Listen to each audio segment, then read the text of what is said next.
Greetings and welcome to this lecture.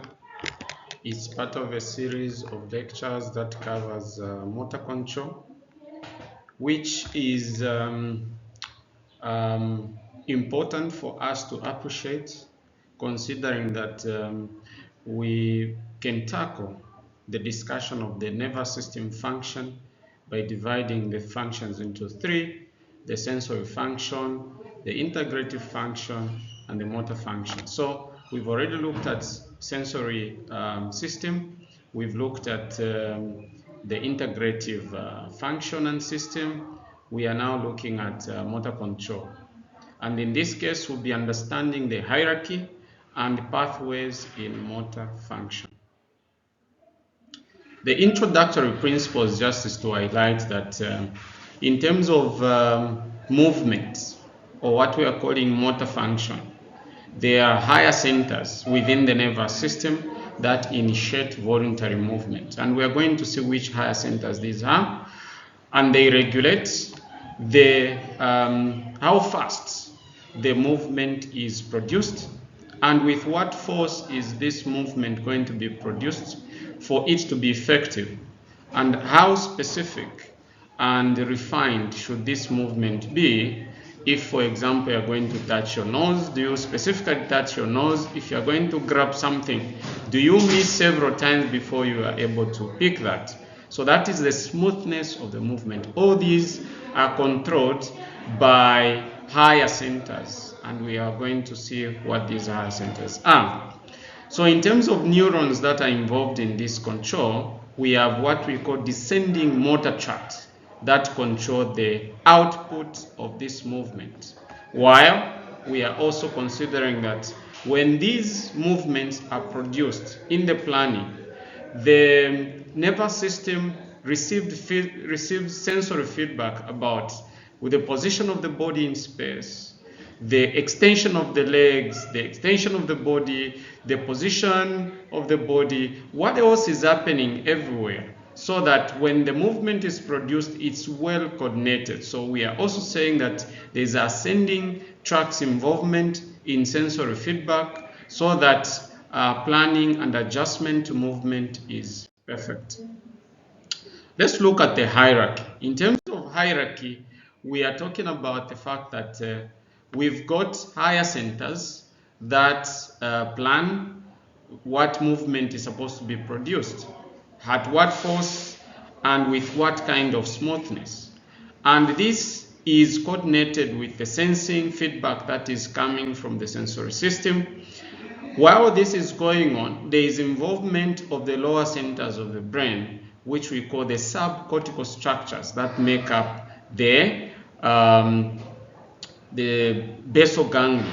And then the basal ganglia works with the thalamus to coordinate the initiation and planning of the movement that has already been perfectly coordinated within the higher centers. Also involved in this is the function of the cerebellum. The cerebellum that will coordinate and improve posture and also refine these purposive movement. So there is this coordination that is very, very important in the activity of motor control. While this also takes place, eventually the output is that the local level or the lower motor neuron is going to be controlled in terms of stimulation or no stimulation, to stimulate or not to stimulate the skeletal muscle, so that we can have movement or no movement at all. And so what we see is that the sending pathways, starting from receptors all the way to the sensory cortex, there is feedback that they will produce, and then we'll have motor execution downwards to eventually stimulate skeletal muscles for movement. So the cerebral cortex is involved in this case to generate impulses that will act and plan and design the movement. And in terms of the higher centers, we are talking about the primary motor cortex.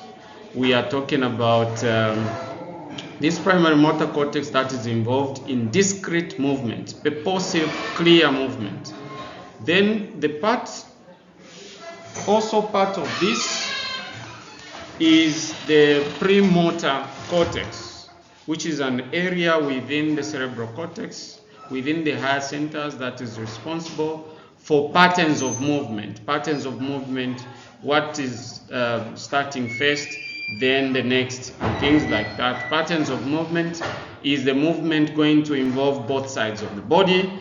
All these are within the premotor area or cortex function. And also, part of the higher centers is the cerebrocortical area called the supplemental motor cortex or area, which is involved in bilateral movement and fixation control.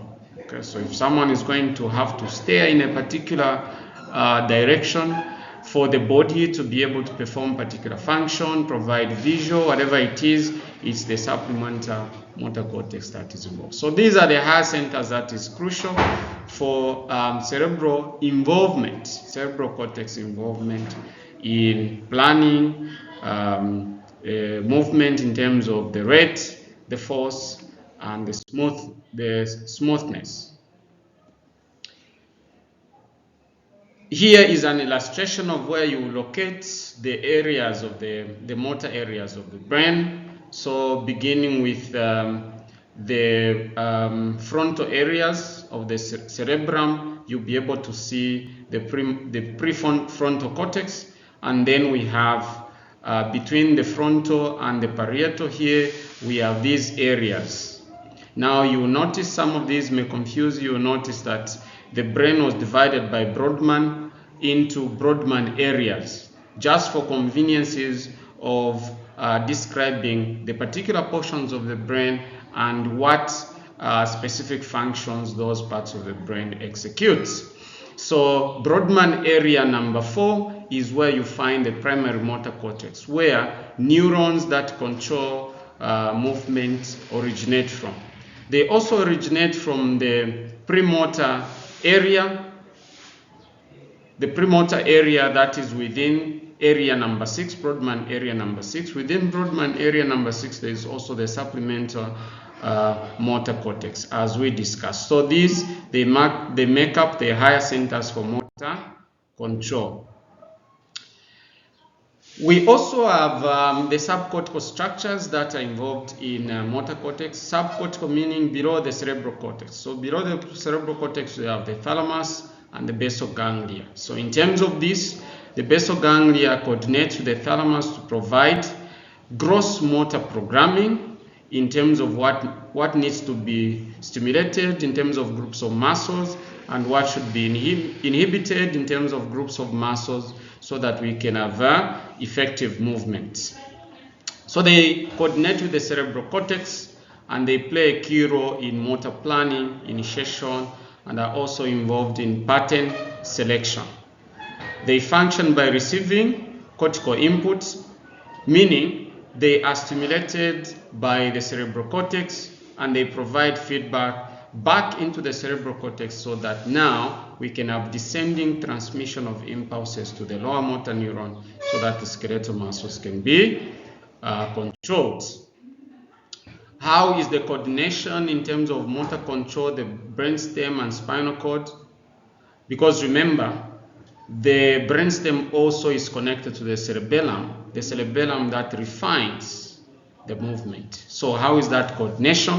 What we see is that these structures interact to maintain posture and execute movement. So the brainstem together in coordination with the cerebellum controls posture, okay, and refines movement. So the cerebellum will contribute to equilibrium, so that there is balance in your movement and smoothening of those coordinated movements, so that if I'm going to have to move in a straight line, it is because the cerebellum is functioning in that sense. So this is produced by processing sensory input that comes and adjusting the movement according to the sensory input that is coming in real time.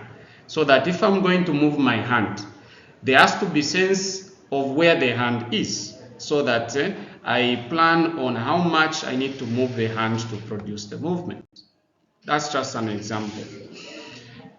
So we will be looking in the next a series of lectures for this part into the descending motor pathways, the descending motor pathways as well.